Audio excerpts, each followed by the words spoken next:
mwana mu nnyumba eno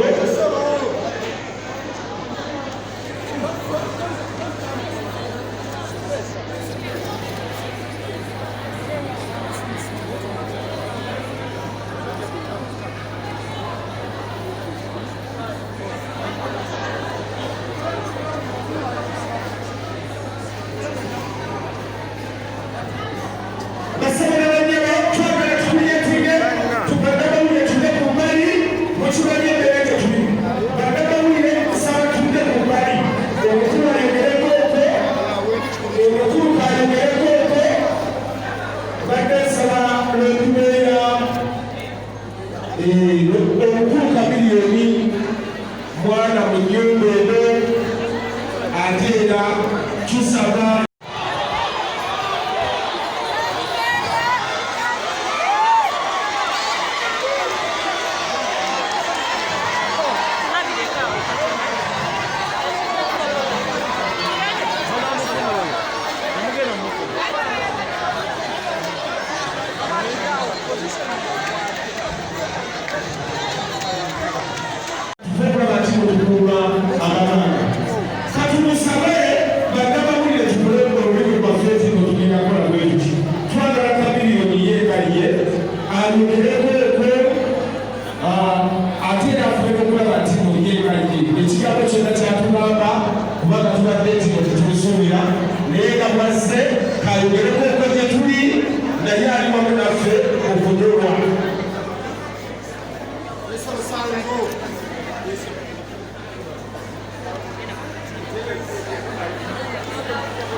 Lassolyo abakkiriza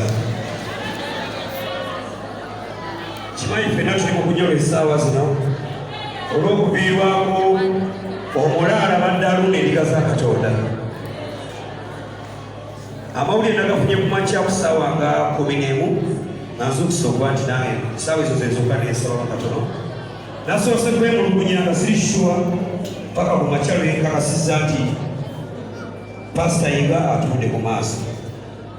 Sirina nyo biyibya nyo bijja kwogera okujjako okubagiza abakyaki eno, okubagiza famire ye, okubagiza abaana be.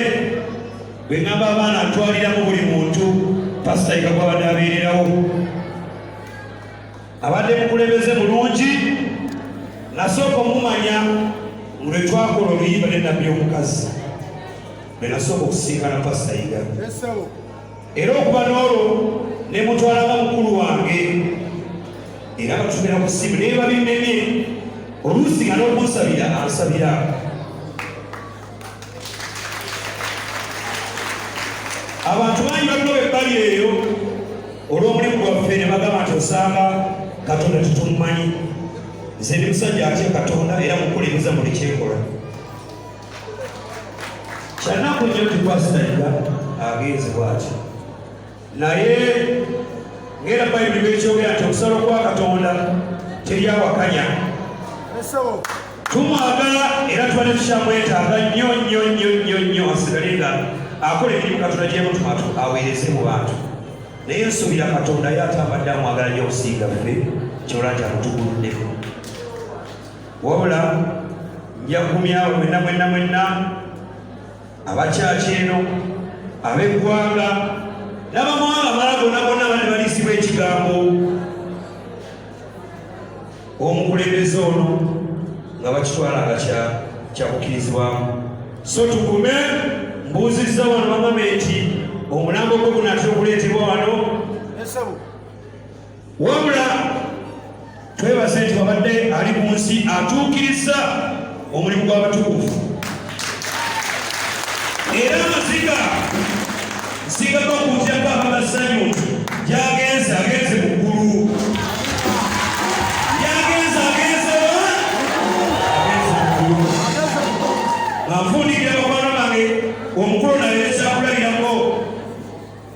nti tetusiga ku nsi ebituleka waggulu.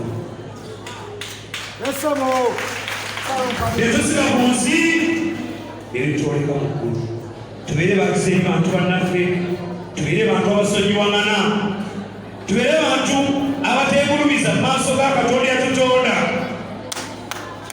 Tuli b'amaanyi nnyo naye Katonda yaziima amaki okaba abantu bwe bali nnyo.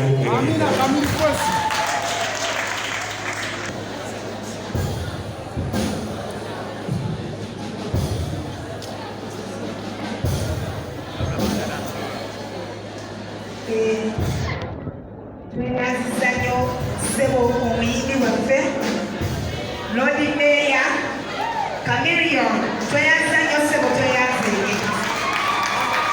Ekiseera kino ekiddako kyabasumba kayanize musumba Ssennyonjo ayanize omusumba agenda okutwala ekitundu kino mu maaso.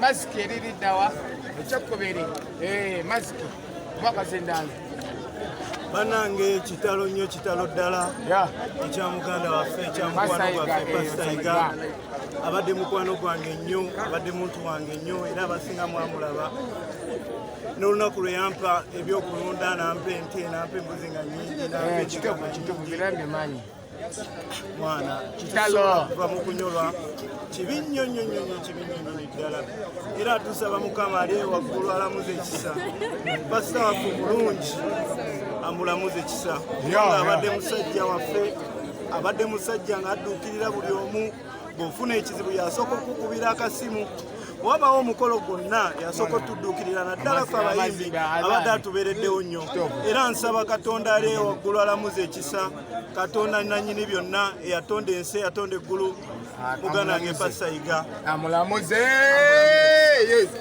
ekisa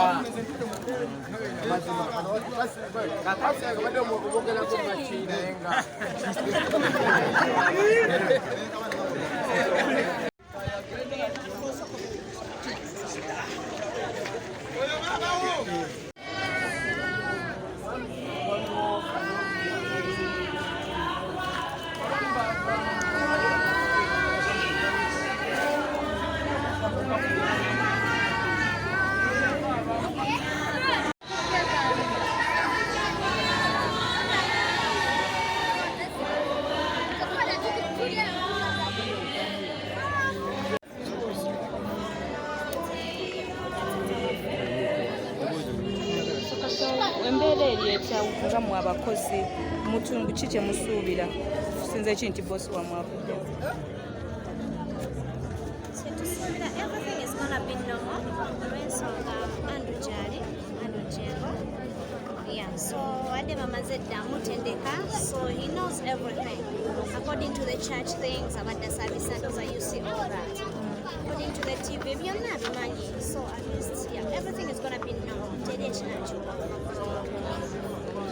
katubuulireko gwenga gwe omuntu obadde enkolaganayo ne pasita omuli owulira nga kyekigenda okuddirira mu bulamu bwo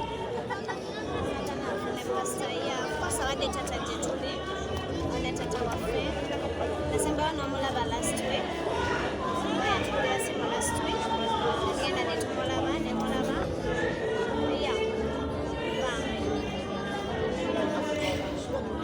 Can we speak only English?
leero tubeere wano. Era njagala okubategeeza mu byonna tusooke tusiime Katonda kubanga yasazeewo tubeere mu kifo kino olwaleero. Sijja n'amazzi kadomola nga ge tunywa n'ayitawo n'alaba kye tukola. Waliwo omukyala n'amugamba agenda awo ofumbenga y'akamere akatono ow'abakozi abalisibwa. Naye ng'akamere ke bafumba tekasobola tumala kuba twalinga bakyo bangi. Naye ng'okeera ku makya n'ojja twatandika nga ssaawa emu